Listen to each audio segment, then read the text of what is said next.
안녕하세요, 듀얼TV입니다. 오늘은 원피스 1084화 심층 분석입니다. 영상 바로 시작합니다.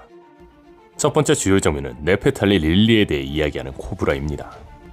과연 릴리의 정체는 무엇일까요? 혹자들은 릴리가 이무가 아닐까라고 이야기를 합니다. 다만 저는 이무가 릴리는 아닐 거라고 생각합니다.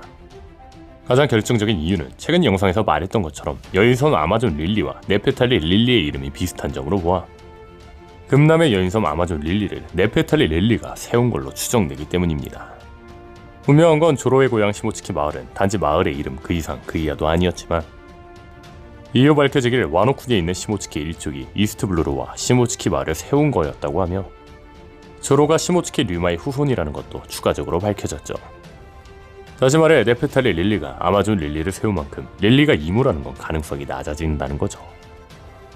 현재 세계 정부가 알라바스토로 돌아가는 릴리를 제거한 걸로 추정되는 만큼 릴리는 세계 정부의 공격을 받았지만 가까스로 목숨을 건져 아마존 릴리로 갔고 그곳에 자신의 이름을 딴 아마존 릴리라는 나라를 세운 걸로 보입니다.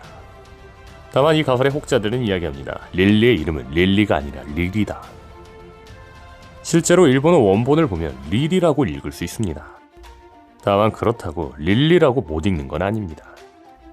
즉 이를 릴리로 읽을 수도 리리로 읽을 수도 있다는 겁니다. 이는 R과 L의 발음이 애매한 일본이기 때문인 걸로 보이죠.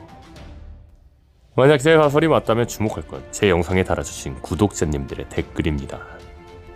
저희 구독자이신 카모님은 제 영상에서 말한 릴리의 뜻이 백합인 점을 주목하며 아마존 릴리 사람들의 이름 역시 릴리처럼 꽃의 이름을 갖고 있다는 점을 주목하였다는 겁니다.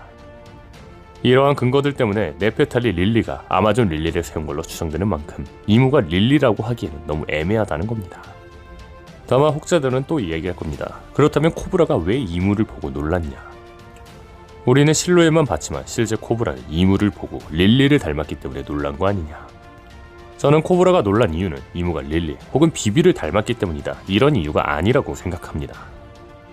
코브라가 이무를 보고 놀란 이유는 허의 옥자에 이무가 앉았기 때문이라고 생각합니다. 천룡인이나 각국의 왕들이 있음에도 허의 옥자를 공속으로 두는 것은 그 누구도 독재를 하지 않겠다는 의미입니다.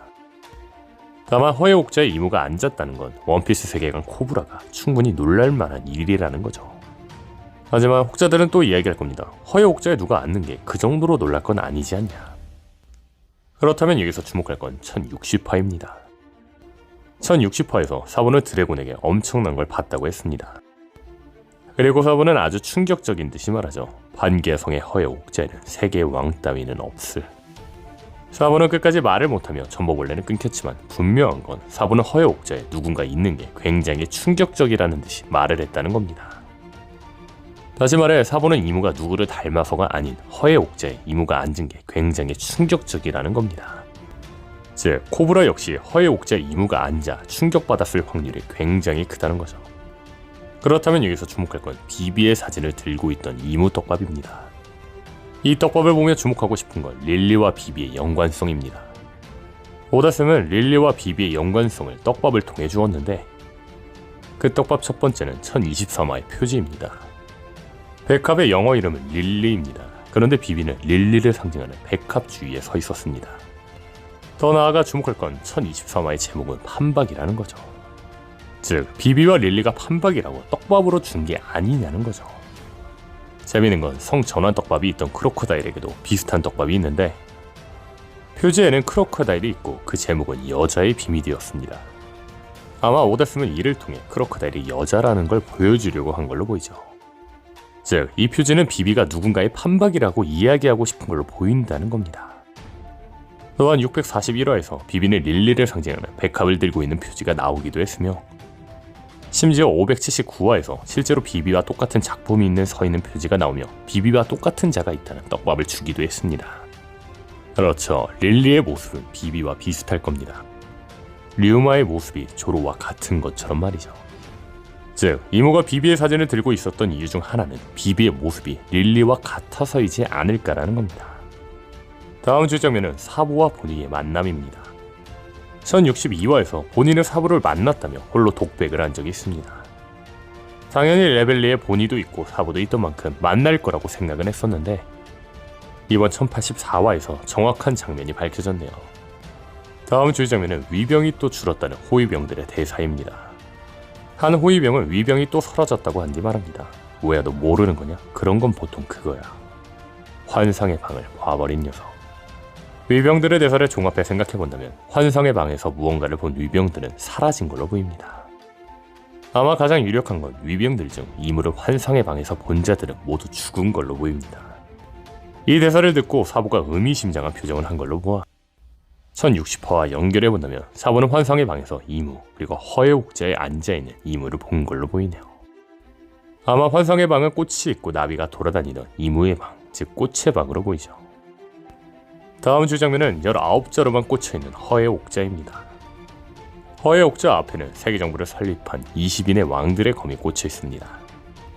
다만 19자로만 꽂혀있는 이유는 마리주아에 남지 않고 네페탈리로 돌아간 네페탈리 릴리는 자신의 검을 가지고 알라바스터로 돌아간 걸로 보입니다. 그렇다면 여기서 주목할 건 이무가 있던 방, 꽃의 방입니다. 이무의 꽃의 방에는 검 하나가 꽂혀 있었습니다. 현재 세계정부가 네페탈리 가문을 배신자라고 생각하는 점으로 보아 이 검은 릴리의 검인 걸로 보이죠. 그렇다면 우리가 생각해볼 건 릴리는 이 검을 꽂고 그냥 알라바스타로 돌아가던 중 세계정부의 공격을 받았거나 혹은 이 검을 들고 싸웠고 패배했지만 누군가의 도움으로 가까스로 목숨을 부지해 아마존 릴리로 간 게 아닐까 싶네요. 다음 주 장면은 릴리가 남긴 편지입니다. 코브라는 오로성에게 릴리가 남긴 편지가 있다고 말합니다. 현재 공백의 백년의 진실을 알고 있는 자들을 제거하고 있는 세계정부인 만큼 공백의 백년과 관련된 편지를 읽은 코브라이기 때문에 코브라를 죽인 걸로 보이네요. 그리고 어차피 죽일 거 이무는 자신의 모습을 보여준 것이고요. 다음 주 장면은 철룡인 차를로스를 공격하는 사이아 레오입니다. 사람들은 이를 보고 말합니다. 철룡인 살인사건이야.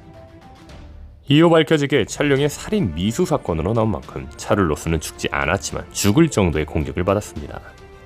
세계 귀족에게 위해를 가한 사람은 이유를 막론하고 세계정부의 최고 전력인 해군본부의 대장이 곧바로 출동하여 즉격 처분을 당하는 만큼 철룡의 살인 미수 사건은 아주 심각한 문제입니다. 그런데 여기서 주목할 건 마침 레오와 사이는 밀짚모제 적단의 사나이 적단이라는 거죠. 그냥 공격도 아닌 살인 미수인 만큼 이 사건이 세계정부와 밀짚모제 적단이 본격적으로 부딪히는 계기 중 하나가 될지도 모르겠네요. 분명한 건 이 사건에 신의 기사단이 개입했다는 겁니다. 다시 말해 신의 기사단 대 밀짚모제 적단이 나올 수 있다는 거죠. 오늘 영상은 여기까지입니다. 시청해주셔서 감사합니다.